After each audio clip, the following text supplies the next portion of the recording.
साल 2025 की ईद 31 मार्च को पड़ रही है और ईद को लेकर संभल पुलिस ने कई आदेश जारी किए हैं कुछ पाबंदियों के साथ। आइए आपको बताते हैं। उत्तर प्रदेश में मौजूद संभल में ईद की नमाज के लिए पुलिस और प्रशासन ने तैयारी शुरू कर दी है। ईद की नमाज से पहले पुलिस की ओर से 2 चीजों पर साफ पाबंदी के आदेश जारी किए गए हैं। संभल के एएसपी श्री चंद्र ने कहा कि ईद के दौरान संभल में सड़कों पर नमाज पढ़ने की परमिशन नहीं है, लाउडस्पीकर पर भी अनुमति नहीं दी जाएगी।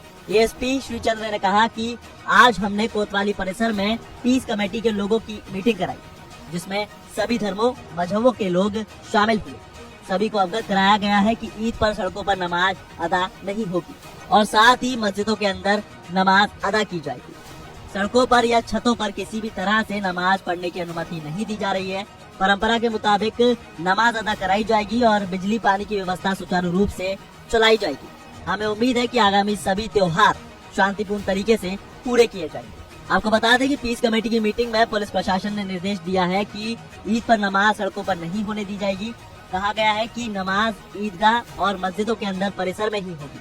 सड़कों पर या छतों पर किसी को भी नमाज पढ़ने की इजाजत नहीं है। नमाज परंपरा के तौर पर अदा की जानी चाहिए। अब इस मामले को लेकर एसडीएम का भी बयान सामने आया है। एसडीएम वंदना मिश्रा ने कहा है कि लोगों से त्योहार पर आपसी सौहार्द के साथ ईद नवरात्रि मनाने की अपील की गई है। उन्होंने कहा कि ईद की नमाज चबूतरों या सड़क पर नहीं होने दी जाएगी। लाउडस्पीकर की इजाजत भी नहीं दी जा रही है। इसमें लोगों को निर्देश दिया गया है कि आपसी सौहार्द बनाए रखें और एक दूसरे का सहयोग करें। जो आने वाले त्योहार है, नवरात्रि है और ईद है और रामनवमी है, तो इस पे सभी लोग जो है अपना सौहार्द बनाए रखें। इसके अलावा लोगों के द्वारा बिजली पानी और गली नाली और साफ सफाई को लेकर छोटी छोटी समस्याएं उठाई गई, उनके निराकरण के लिए संबंधित विभाग को निर्देशित कर दिया गया है।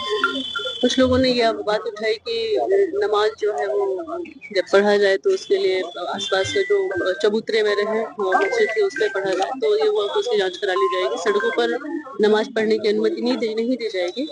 लाउड स्पीकर की अनुमति नहीं है। इन सब चीजों पर छतों पर भी नमाज की बात हुई थी। छतों पर नमाज की बात उठाई गई है। उसमें उनको अवगत करा दिया गया है कि इसकी जांच कराई जाएगी। अगर इसमें किसी भी प्रकार की अनहोनी होने की आशंका है तो इससे अनुमति नहीं दी।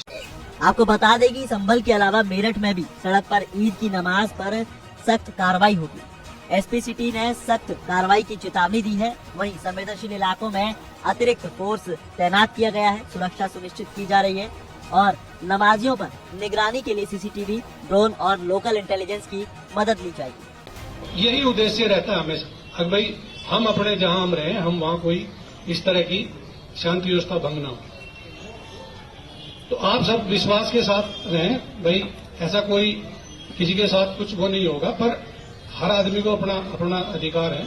पर आप यदि ईद की सिवैयां खिलाना चाहते हो तो आपको गुजिया भी खानी पड़ेगी। ये गुजिया खाओ हम ये सिवैया, तो दोनों पक्ष खाओ।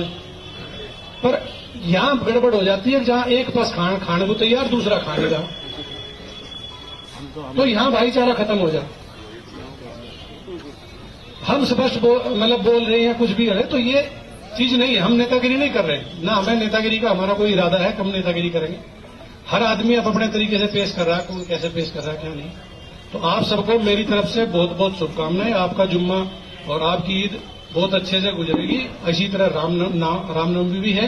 सभी त्योहार हमें बहुत अच्छे से कराने हैं। संभल प्रशासन में जो हमारे सीनियर हैं, कप्तान साहब हैं, डीएम साहब हैं और हमारे जितने उच्च अधिकारी हैं या शासन स्तर से, हमें सिर्फ सीधा निर्देश यही आता है अगर भाई आप बिल्कुल शांति प्रिय होना चाहिए, कुछ यहाँ कुछ नहीं होना चाहिए। उसमें कोई ऐसा निर्देश नहीं आता कि हम शांति भंग करें। जानकारी के मुताबिक मेरठ में पुलिस अधिकारी ने कहा कि सड़क पर नमाज पढ़ने पर पासपोर्ट और लाइसेंस भी जब्त हो सकते हैं। इसी तरह से पुलिस ने अपील की है कि सड़कों पर नमाज ना पढ़े।